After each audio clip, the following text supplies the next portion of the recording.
Hey everyone, we're back again with another Dragonheir video, and today we are finally talking about the hype of the entire season. It's going to be Drizzt. We are finally able to get the Drizzt, and we got some new information on how his kit is, how he's going to perform, what the event is going to be like. So I'm going to be covering everything in the video. So let's start by looking at the event, right? So this is the Twinkle and Inferno event, and every day we're going to get something or the other. We have the Demon Hunt, which is the first type of event. Every day we're going to get these 5 of these Hunter Blades, and this is like the token that will be used to summon Drizzt, and I'm going to be explaining the summoning as well. And you get 35 of these from here. And the way the event starts is that you go to, when you're looking in their camp, there's going to be a Crimson Crow liaison. So once you do the story, so when you go to tab here, you will see the purple side quest, which is going to take you through the through the Drizzt story. Drizzt will join you and assist you. The event is largely easy to do, so you don't really have to worry too much. If you're able to beat some of the content in the game already, then it will be relatively straightforward. If your service is rather new, then it might be a bit different. Now let's talk about the event more, and we have 3 type of events. We have the Demon Hunt, which is like a small challenge that you have to do every day. It's kind of like a one of your the story fights that you typically do.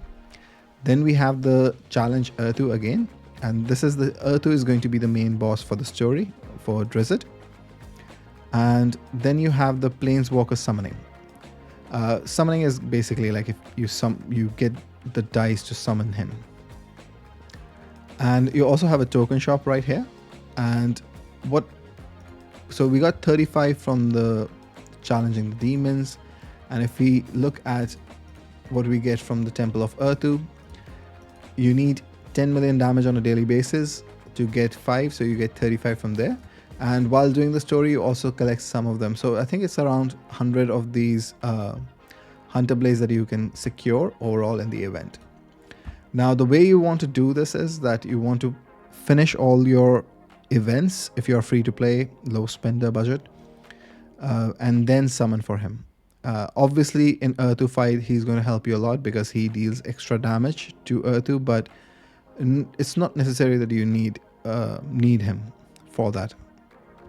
And the way it's going to work is like the way they've structured the banner is very disappointing because they put him at a 0.5% chance, and you get his Hunter Blaze at 28.5% chance. Right, and you can get Hunter Blaze from 2 to 30, and there's a somewhat of a pity mechanic here as well. Every 5th pull is going to give you these 30, right? So if you average it out based on what you got from the events, the story, and the Ertu, you'll need somewhere around 25 dice to get Drizzt. Now, the rewards are actually not that bad for even doing the event. Right, so if we go back to the event, you do get 350 Vermara Stone, which is fine. I mean, that's worth 1 Healer Light dice. I don't know why they put like food here. I think early on food helps, but later in the game, it's not worth it to have food because it's only used in like story content that you will typically see and in dungeons. But for every boss fight like Vortex, the Uteor event, or the Chaos Shadows in the Otherworld exploration, this is not going to be used. So generally late season players do not use food that much. Now going over his kit in particular, so I did level him up to 100 and also have him scrolled up. Where did he go? Right here. So he looks very similar to Urgander, and the entire design of the champion is actually pretty cool. I really like the panther that he summons. It's a very dynamic design that they have picked. The only problem is like this panther is a big problem, and I'll get to that in a bit. But so first off, he has an aura for crit damage, which is really good, because currently there's no frost that I know of that has this aura. Most of the frost units have attack aura, accuracy aura. So having something refreshing is good, and it is all battles, so that's really good. So this passive his Guinar is going to join his attack, and they're gonna be capped at 10 stacks for, so this planar ally buff that they're gonna get is going to increase his attack and attack speed by 4% each time. So that's 40% extra attack and 40% extra attack speed. And whoever Guinevere attacks is going to deal 170% attack cold damage if he's attacking the same unit as Drizzt. His battle skill is really cool. Where he's going to apply like a permanent frost. Initially, the first hit is going to be one hit only. Then the second hit is going to be 2 hits, and then the rest of them are going to be 3 hits. So the 75% chance after fully scrolling him, so the 3 hits, each of them has a chance to apply frost. So hopefully he's going to be applying frost continuously. And his ultimate is a 6-hitter, so combined multiplier of 660%. And based on how much HP they have lost, is going to increase the damage by up to 30%. So this would not work in Vortex particularly. This is more of a, I think in other dungeons it will work, and in PvE, but not in Vortex or Chaos Shadows or any of those long battles that we typically have. Now, the problem with him is that he's a very basic DPS. It's nothing really special about his kit in general that makes him stand out. And what I did in particular is I have him in, I will be comparing him with 2 other legendaries within the Frost faction. One is Oster, the other is Trollgar. And the set that I had the most was the Platinum Knight set, so I went ahead and gave them all 3 the same set. So they have the same set boost, and their stats are pretty much the same. There's obviously going to be some differences because you cannot get the exact care, but he is the one who's built with 100% crit rate, just to keep in mind. So what we were going to do is go straight into Temporal Vortex and see how the damage compares. So the reason that I went with Trollgar instead of Havitar is that Havitar is good in Arena. She's going to outdamage anybody just because of her passive. But the reason that I've brought Trollgar in is that he's actually a great substitute for Usha, because I was testing this on test server, and his damage is very, very close to Usha's damage with base inspiration. So with no inspiration, fully scroll, he's doing as much as Usha, which is kind of a disappointment because in PvE, Usha is really OP. But if you have Oster, Oster is much, much better. So the way the team is going to work is like I have my Tauren, who's going to be the healer, and I also have Losenia, who's going to be my frost supplier. Since I'm not using any of those 3 with any accuracy, I wanted to give them an equal chance to apply frost, right? So I think their accuracy is pretty close. He's 8, 11, and 12. And the gear is also very similar. I think Oster has slightly more attack and crit damage, but lower crit rate. And since I wanted to give him 100% crit rate, I went ahead and did that. So we're going to be using a crit damage aura currently. And the way the fight is going to work is like none of the champions have the defense down artifact, because it kind of distorts the results where, you know, somebody's ultimating right after the defense down is gone, somebody's ultimating when the defense down is there. So I wanted to get rid of all those gimmicks. The one thing that is going to be consistent is like as much frost as possible. There's obviously some variation to it, right? And this is a single target boss. So definitely some RNG to who's doing the most amount of damage. But you see we are already up to 9 stacks, and there we go. We got 10 stacks complete. Our, what's his name? Tauren is in the 3-year emblem set, which I think I should change. I shouldn't give them any advantage from a set bonus, because it might be the case like, since I'm not skill timing them, I want to keep it pari passu, everything else being equal, and see how they do. So I'm just gonna give him something with HP defense. Let's just give him this, it's fine. So now there's going to be an attack boost from our Tauren, and hopefully this goes very smoothly. Now the way his planar ally works, which is Guinevere, is very different from somebody like Donela's Hawk, right? Donella Hawk cannot die, and although her Hawk is also dealing damage, is far less, but the Hawk never dies. If Donella dies, the Hawk dies, but Hawk will continuously going around applying heal prohibition and does slight damage, I think. Okay, Drizzt was way too close to dying over there, but seems like we clutched it through. But the problem with his summon is that it is treated as a summon at the start of the round, and the moment it dies, there's no way to revive, there's no way to get him back, and you get to lose a lot of damage from Drizzt because of that condition, right? And if you look at the numbers, currently our Drizzt is somewhere around the Usha mark, I would say, where Trollgar is. Trollgar is slightly ahead of Usha, so basically they're about the same damage and PvE. And I think this is where the problem lies typically. It's mostly because his element itself is so bad for PvE. Having him in Frost basically declares him more towards PvP. Of course you want to do Goblin and things like that, but the fact that fire affinity is so readily available to so many players just because Eric is given for free. You have Tonala, you have amazing epics who can dish out a lot of damage on Vortex. They can do some crazy work in dungeons as well.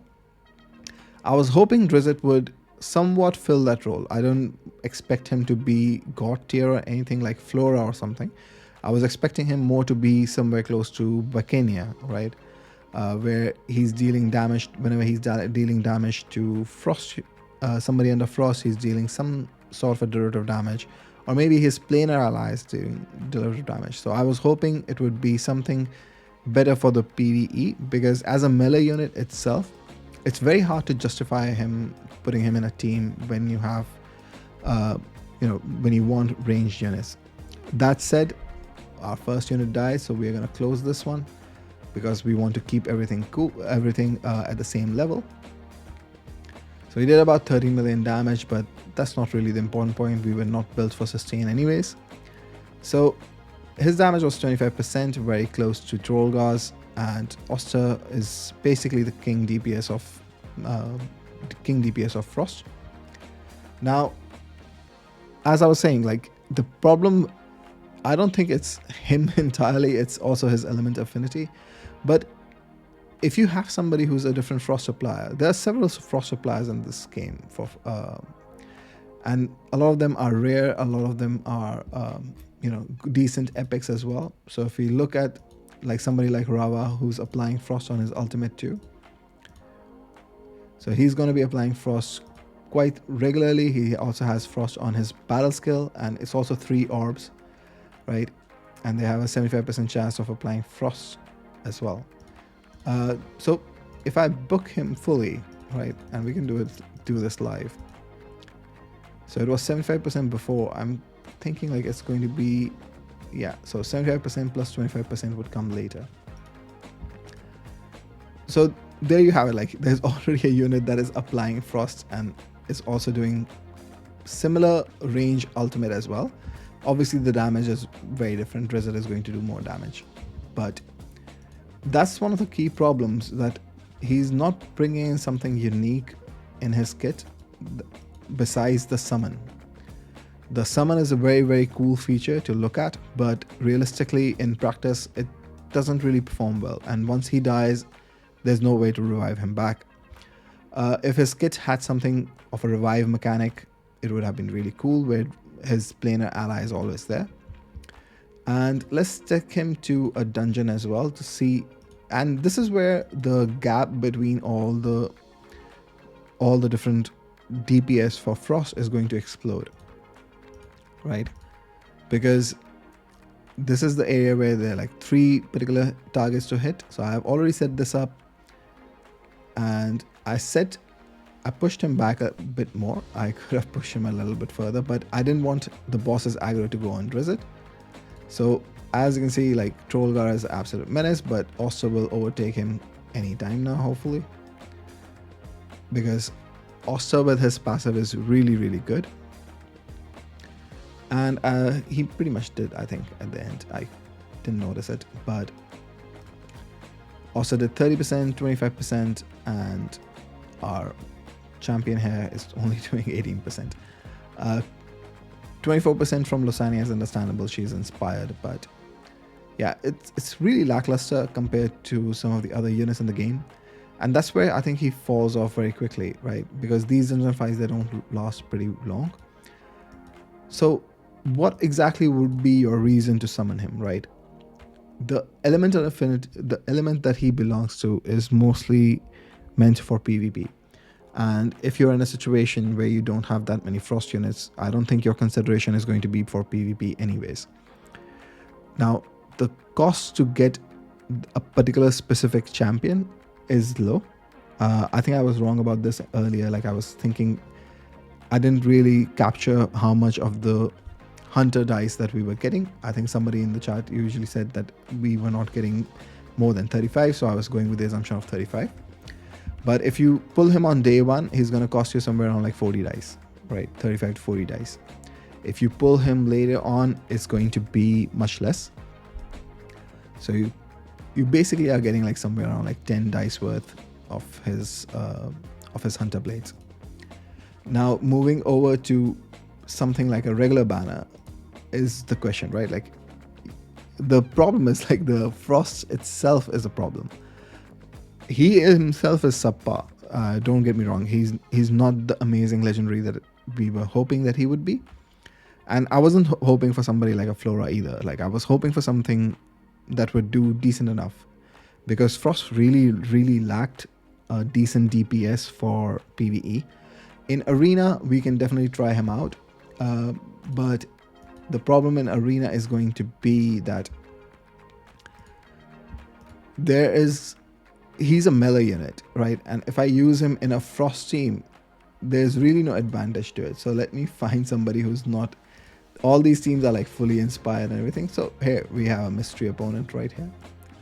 So we can try using Drizzt in this team, right? Let's say we try to use him here and we place our champions. So this is why I say, like, at a top arena, it would be very counterintuitive for me to show him. It's not going to be a realistic test, right? Even if I do this fight, it's not worth it in my personal opinion, because all these units are going to be max inspirational.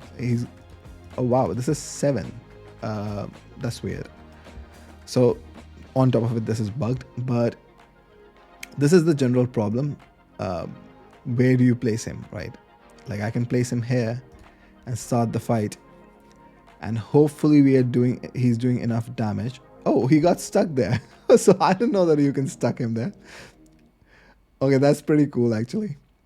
I actually didn't know that you can make somebody stuck up. So he did decent enough damage, but Havita would just slay in Arena.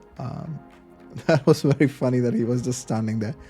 But yeah, if you're building an Arena team with already, you need a lot of Frost units. You should already have them. If you don't have a lot of Frost units, it's not worth building a PvP team with him as well, because he's a melee unit at the end of the day. At lower tier, it may be different. I'm not the expert for lower tier, so if you feel like you really want to try him out in Arena, go for it. In my personal opinion, I don't really think that it's worth summoning. I usually go for like max inspiration units, but I'm gonna leave this one out simply because I really don't think he's worth it. He's not adding something new to the team that I really need. I have better Frost appliers, and even for somebody who's free to play, I just don't see the reason why you would go for this. Because if you want to save your dice for the 80 dice event that happens every season start, it's kind of better, because realistically, as a free to play low spender, your focus is never going to be Arena, right? And your focus is mostly going to be PvE, and if your focus is PvE, what a Frost DPS is going to do for you? So that's my argument of why he's not worth it. But if you want to do summon for him, do it on the 7th day as a low spender. It will be cheaper for you. If you do it on the first day, it's going to be 20 dice expensive. That's pretty much the cost of you all have to pay for them. And we also have to talk about the exchange token shop. Yeah, don't buy this. I don't think anybody should buy this unless you're like just wailing out. Heliolite dice is worth it. Scholar Scroll is worth it. And Essence is always good to have, but I think the cost is a bit too high. I was hoping this would be much. This is only 100 Essence, which is weird. Yeah, I think you get like 200 from an epic dupe. So yeah, maybe skip this one. I mean, if you're not going to go for his summons, do collect the Heliolite dice and the scrolls, because the event will eventually give you a bunch of different things, right? I think it's close to 100 that you will get. So now let's talk about the Earth-2 event. Earth-2 event is actually really fun. The way it works is that the heroes will be fixed at level 100 regardless of the current level. So all your champions are brought to level 100 and they're pre-geared. So whatever gear you have on them, it's not going to be working. They all have their own kind of gear on. And the team that I selected here is going to be Furbath, who's going to be my healer and my cleanser. So and I have somebody like Isolde, so getting more shields, attack penalty too. I'm going to be staggering their ultimates so that the boss has the attack down all the time. Tonalan, and she was called Foley before, now she's called Refi for some reason. They're going to be my DPS units. And I also have Isolde, I also have Adolphus, who's going to bring in a lot of shields and additional heals.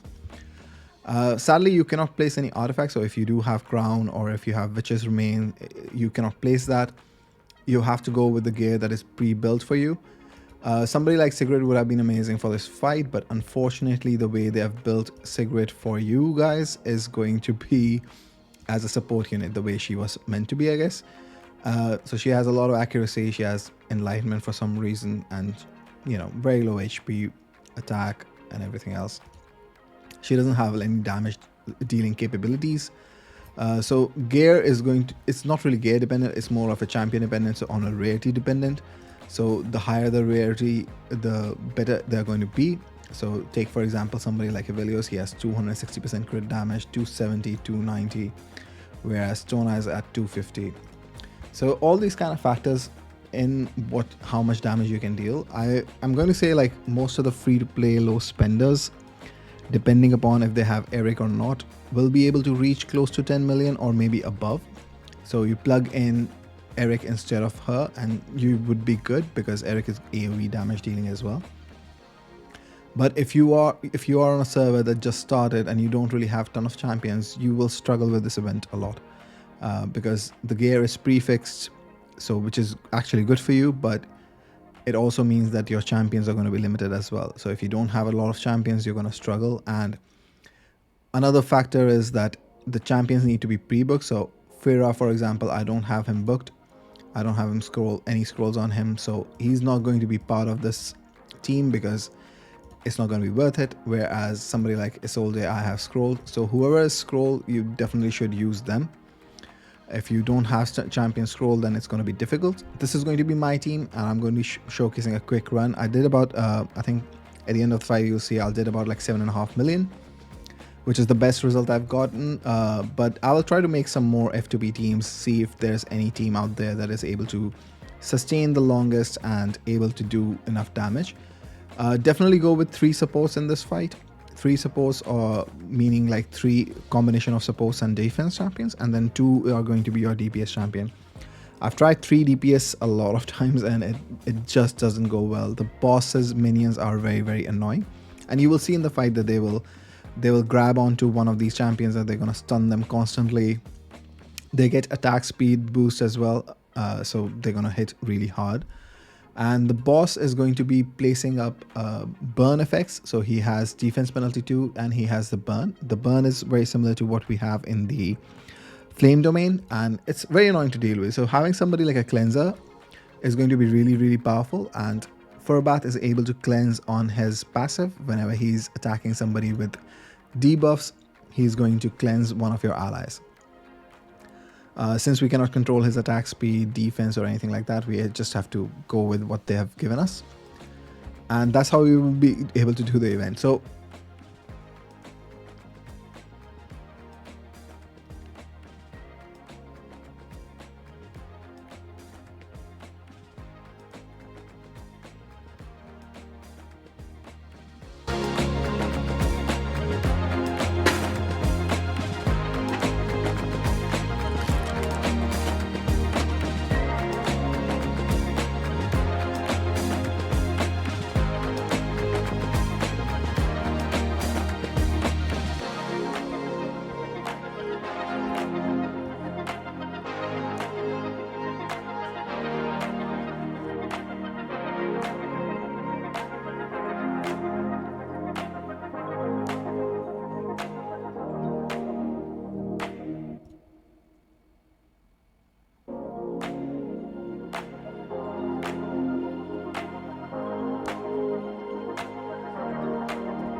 So there you go, we did about 7.5 million. I think if you have Eric, you should be able to reach 10 million with this relatively free to play comp. The rewards are basically 4 to 5 that you should be targeting. So if you're only reaching like 1.5 million, it's not that big a difference. It's like 2, so you're going to be missing like around 14 of these hunter blades. So it's still not a big deal, but yeah, it's up to you whether you want to go for this event or not. If you are a PvE focused F2P low spender, my advice would be to just keep the dice and go next season for the 80 event. That will give you an extra legendary that you will be able to use. He's not as good as somebody like Usha for PvE. If you know, PvP Frost team is really good, but you really need a lot of champions to make that PvP team to begin with. So my advice is just save it for now unless they fix it. I'm not really sure if collab units are going to be fixed later on or not. Hopefully they are. But if you really want to go for one specific champion, it's going to be relatively easy. Depending upon how many of these hunter blades you're able to get. Like I said before, you'll be able to get like around 100 of these hunter blades, and you will be able, if you are dealing 10 million plus damage on Earthu, you should be able to get close to 100 of these, and then it leaves about like 25 Heliolite dice. But if you're early in your server, that's going to be very difficult because you wouldn't have enough time to gather enough rewards and everything else. So if you want to save your Heliolite dice, save it, go to the next season when the 80 summons are unlocked, and that gives you an extra legendary at 80th dice pull. But that's all for today, folks. Leave in the comment below, what do you think about this champion? What do you think about the event overall? I actually like the event. I just don't like the champion.